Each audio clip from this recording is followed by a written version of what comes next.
Elle a dit, je te bloque pendant une semaine pour que tu apprennes à m'apprécier à ma juste valeur. J'ai répondu, prends un mois. J'ai profité de cette semaine pour déplacer toutes ses affaires dans un box de stockage. Quand elle a fini par m'envoyer un SMS demandant « Je te manque ?» Je lui ai envoyé le code du box et je l'ai bloqué définitivement. Moi, Julien, 27 ans, je sortais avec mon ex, Chloé, 25 ans, depuis environ 1 an et demi. Nous vivions ensemble dans mon appartement à Paris depuis 8 mois. Au début, tout allait bien, mais ces derniers temps, elle multipliait les jeux de manipulation et je commençais à saturer. Mardi dernier, nous avons eu une dispute. Honnêtement, je ne me souviens même plus du sujet exact, c'était un détail sans importance. Je crois que j'avais oublié de lui répondre pendant 2 heures alors que j'étais en réunion au bureau.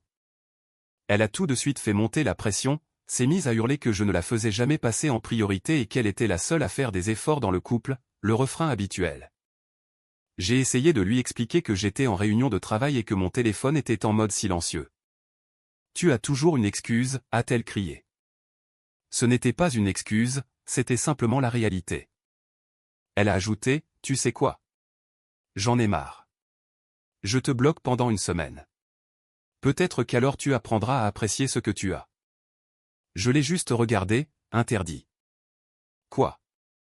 Tu m'as très bien entendu. Je bloque ton numéro. Tu ne pourras pas me contacter pendant 7 jours. Utilise ce temps pour réfléchir à la façon dont tu me traites. Elle était on ne peut plus sérieuse, debout avec son iPhone à la main, le doigt planant au-dessus du bouton de blocage comme s'il s'agissait d'un coup de maître. Quelque chose en moi a brusquement lâché. Je n'étais pas en colère, j'étais juste à bout. Fait en 1 mois, ai-je dit calmement. Elle a écarquillé les yeux. Quoi ? Une semaine, ce n'est pas assez. Prends 1 mois entier. J'ai besoin de tout ce temps pour vraiment réfléchir. Son visage a affiché une confusion totale, ce n'était pas le scénario prévu. J'étais censé la supplier de ne pas me bloquer, promettre de faire mieux, ramper un peu. Très bien. 1 mois, alors. Peut-être que tu retiendras la leçon. Ça me va, ai-je conclu. Elle m'a bloqué sur le champ, a attrapé son sac à main, a déclaré qu'elle allait passer quelques jours chez une amie pour me laisser réfléchir et est partie. Une fois la porte fermée, je suis resté immobile pendant 30 secondes, puis je me suis mis au travail.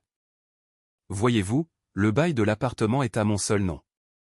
C'est elle qui s'était installée chez moi, pas l'inverse. Tout, des meubles à la télé en passant par les ustensiles de cuisine, m'appartenait. Elle avait apporté ses affaires, mais rien de majeur. J'ai pris mon téléphone et j'ai appelé un centre home box que j'avais vu dans le quartier. J'ai loué un box de 5 mètres carrés, propre et sécurisé, pour environ 80 € par mois. Ensuite, j'ai commencé à emballer tous ces vêtements qui étaient dans mon armoire, ses produits de beauté dans la salle de bain, ses livres, sa décoration, les coussins qu'elle m'avait forcé à acheter et son diffuseur d'huiles essentielles bizarres qu'elle adorait. Cela m'a pris environ 6 heures de travail nocturne. À 3 heures du matin jeudi, tout était dans des cartons. Le matin même, j'ai loué une camionnette chez Ada, j'ai tout chargé, j'ai conduit jusqu'au box de stockage et j'ai tout déchargé proprement. Je ne suis pas un monstre, j'ai mis tous les vêtements sur la gauche, les cartons de livres et d'objets personnels empilés sur la droite, en laissant un passage au milieu pour qu'elle puisse accéder à tout. À 14 heures le jeudi, mon appartement était totalement débarrassé de ses affaires. J'ai fait changer les serrures l'après-midi même par un serrurier, cela m'a coûté 150 € mais la tranquillité d'esprit n'a pas de prix. Elle avait toujours un double des clés et je ne voulais prendre aucun risque. Vendredi, j'ai fait une démarche qui me semblait nécessaire, je suis allé à ma banque pour ouvrir un nouveau compte courant et y transférer mon salaire. Elle n'avait pas accès à mes comptes, mais elle connaissait mes coordonnées bancaires pour m'avoir fait des virements via Lydia auparavant. On n'est jamais trop prudent. Le week-end a été calme, étrangement paisible. J'ai nettoyé l'appartement de fond en comble, réorganisé les meubles et je me suis réapproprié l'espace.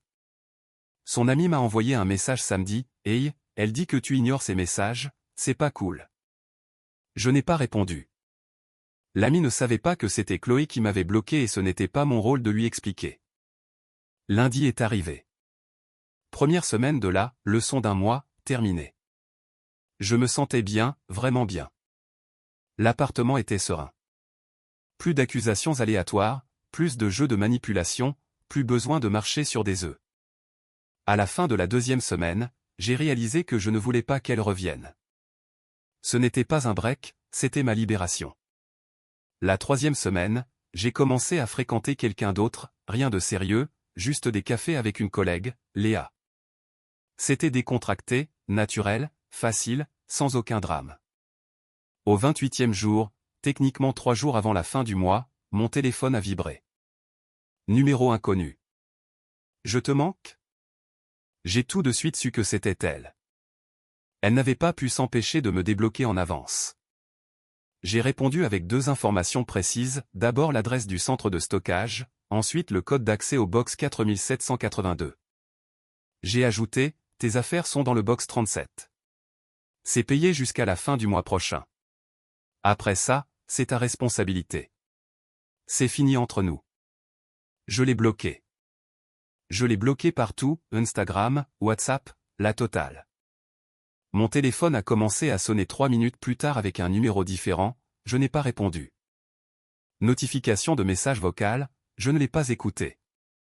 Des SMS de numéros inconnus ont commencé à affluer, tu es sérieux là? C'est de la folie. Tu ne peux pas me mettre dehors comme ça. Il faut qu'on parle. J'ai bloqué chaque numéro au fur et à mesure. C'était il y a 5 jours.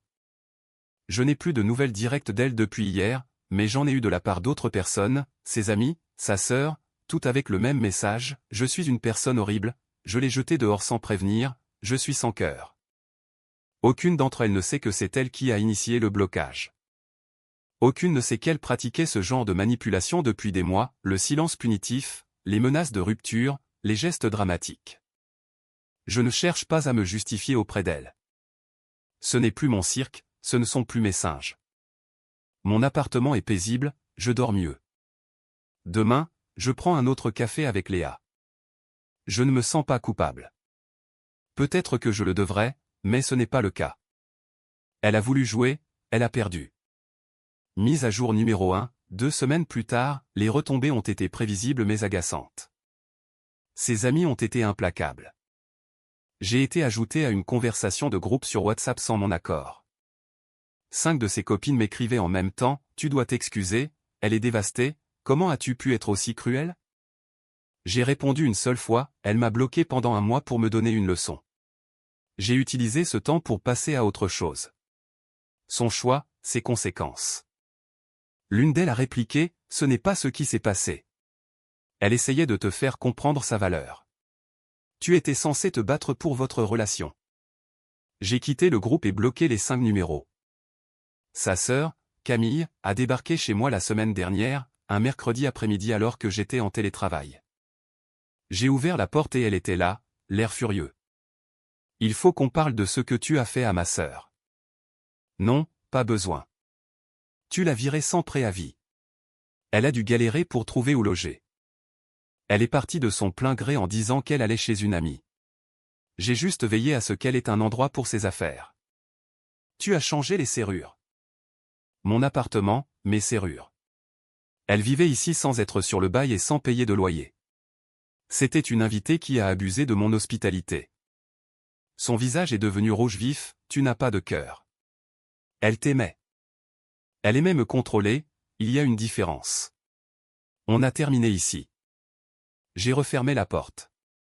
Elle est restée devant pendant 5 minutes à frapper et à hurler que j'allais le payer. Le gardien de l'immeuble a fini par lui demander de partir. Mon ex a ensuite tenté une approche différente. Elle a demandé à l'un de ses amis, Thomas, que j'appréciais plutôt bien, de me contacter. Salut mec, on se prend une bière? J'aimerais qu'on discute de ce qui s'est passé. J'ai accepté, estimant que je lui devais bien une explication puisqu'il avait toujours été correct avec moi. On s'est vu dans une brasserie jeudi soir. Il est entré directement dans le vif du sujet, elle dit que tu l'as prise en traître. Que tout allait bien un jour et que le lendemain, toutes ses affaires avaient disparu. Ce n'est pas comme ça que ça s'est passé. Je lui ai raconté toute l'histoire, le blocage, le jeu de la leçon, le délai d'un mois qu'elle avait fixé et comment j'avais simplement pris ses paroles au pied de la lettre. Il est resté silencieux un moment. C'est elle qui t'a bloqué en premier? Ouais. Pour un mois. C'était son exigence. J'ai juste accepté. Elle ne raconte pas cette partie-là aux gens. Évidemment, elle joue la victime. Il a soupiré, écoute, je comprends, mais est-ce que tu étais obligé de mettre ses affaires dans un box? C'est un peu radical. Qu'est-ce que j'aurais dû faire? Laisser ces cartons s'empiler chez moi pendant un mois en attendant qu'elle daigne peut-être revenir? Elle a été claire sur son départ, j'ai été clair sur le fait qu'elle pouvait prendre son temps pour s'organiser. Elle veut que tu reviennes. Elle est prête à te pardonner. J'ai eu un rire nerveux. Me pardonner quoi? D'avoir respecté sa décision de me bloquer? D'avoir été mesquin à ce sujet. Je n'ai pas été mesquin, j'ai été pragmatique. Et non, je ne veux pas qu'elle revienne. Dis-lui que c'est vraiment fini. Il a essayé de discuter encore mais j'ai coupé court, payé ma bière et je suis parti. J'ai reçu un SMS d'elle plus tard dans la soirée, depuis un nouveau numéro bien sûr, je sais que j'ai merdé, mais on peut arranger ça. Je t'aime. S'il te plaît, parle-moi. Je n'ai pas répondu, j'ai juste bloqué le numéro. Avec Léa, nous en sommes à notre 3e rendez-vous. Elle est géniale, normale, elle ne joue pas à des jeux psychologiques. Quand je lui ai raconté l'histoire dans les grandes lignes, elle m'a dit, c'est bien que tu saches poser des limites. C'est là que j'ai su que j'avais pris la bonne décision. La manipulation de mon ex était devenue tellement banale que je ne la voyais même plus. Ce n'était pas la première fois qu'elle me bloquait, elle l'avait déjà fait pour un jour ou deux, s'attendant à ce que je sois désespéré et que je m'excuse. Cette fois, je n'ai pas suivi le scénario. Entre-temps, j'ai appris par des amis communs qu'elle squattait chez ses parents. Ils ne sont apparemment pas ravis. Elle leur raconte que je l'ai jeté dehors sans raison, que je suis abusif et tyrannique. Un de ses amis m'a prévenu, son père parle de venir t'expliquer sa façon de penser, juste pour que tu saches. Génial, j'ai hâte d'avoir cette conversation. Mise à jour numéro 2, un mois plus tard, son père s'est effectivement présenté mardi dernier à 18h. J'étais en train de préparer le dîner quand on a sonné. Un homme d'une 60 d'années, l'air sévère. C'est vous qui sortiez avec ma fille? On sortait ensemble, au passé. Et vous êtes son père. Il faut qu'on parle de la façon dont vous l'avez traité. J'aurais pu fermer la porte, j'aurais probablement dû, mais j'en avais assez de cette version des faits. Entrez. Parlons-en. Il a semblé surpris mais m'a suivi à l'intérieur. Je lui ai désigné le canapé. Vous voulez entendre ma version, ai-je demandé. Je sais ce qui s'est passé. Vous l'avez mise à la porte, changé les serrures et traité ses affaires comme des déchets. Est-ce qu'elle vous a dit pourquoi? Parce que vous êtes quelqu'un qui veut tout contrôler. J'ai sorti mon téléphone et je lui ai montré les captures d'écran, le message où elle disait me bloquer une semaine pour me donner une leçon, celui où je proposais un mois, et sa réponse disant que j'allais peut-être enfin comprendre. Il a lu, puis a levé les yeux vers moi. Elle vous a bloqué en premier? Oui, pour un mois. C'était son idée. Il s'est adossé au canapé. Elle disait que vous l'ignoriez, qu'elle devait vous bloquer pour attirer votre attention. Elle a menti. Il est resté silencieux un long moment.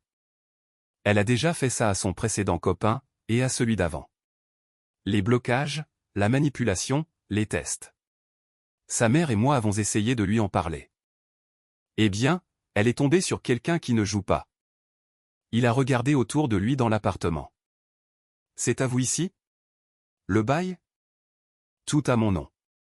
Elle s'est installée il y a 8 mois. Elle n'a jamais payé de loyer, son nom n'est nulle part.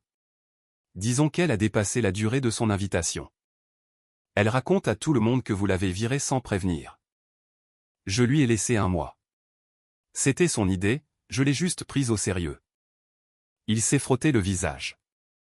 Je suis désolé d'être venu ici comme ça. Désolé pour ce qu'elle vous a fait subir.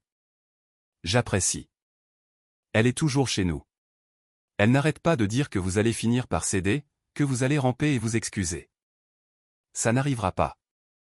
Je m'en doutais. Il s'est levé. Pour ce que ça vaut, je pense que vous avez bien fait. Elle doit apprendre que les actes ont des conséquences. Il est parti.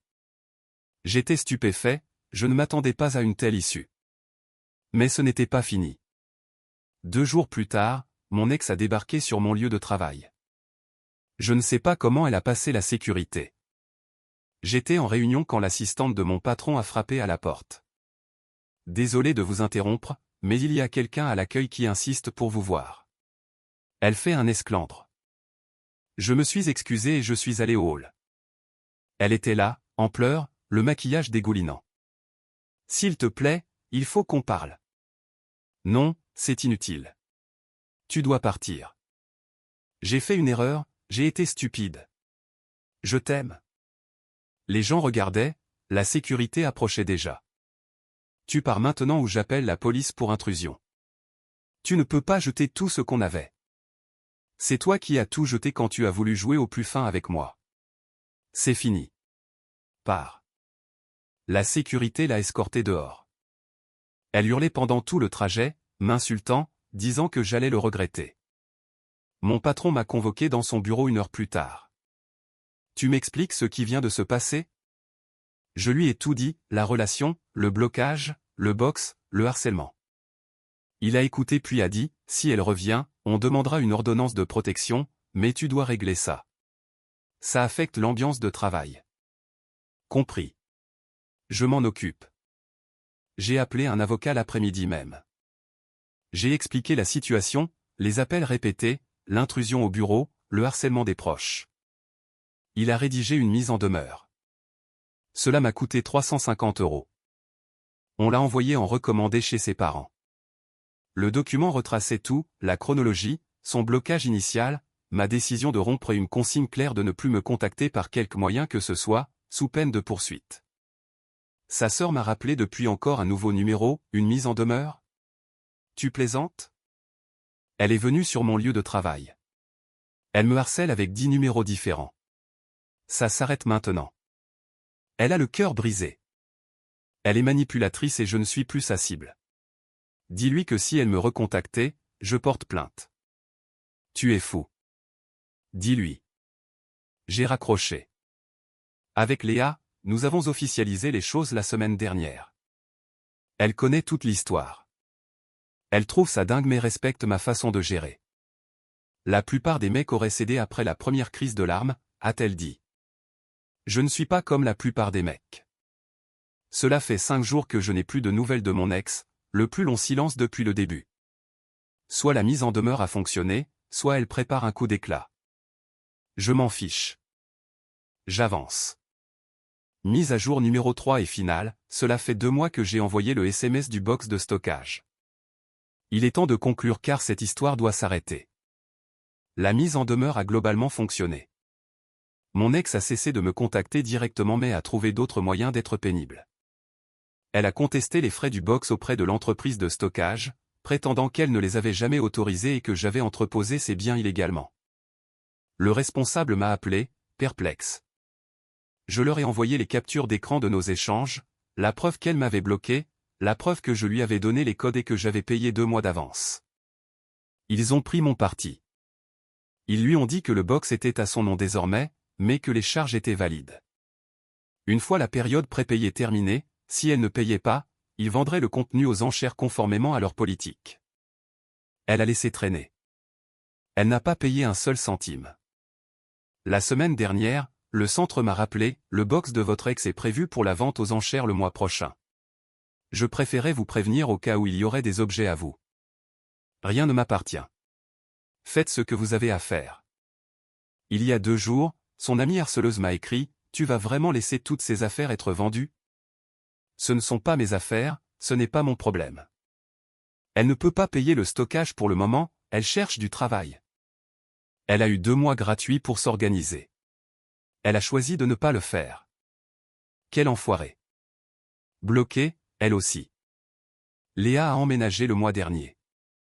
On partage le loyer à 50-50e, nos 2 noms sont sur le bail. C'est différent. Équilibré. Sain. Elle m'a demandé une fois si je me sentais mal pour la façon dont ça s'était fini avec mon ex.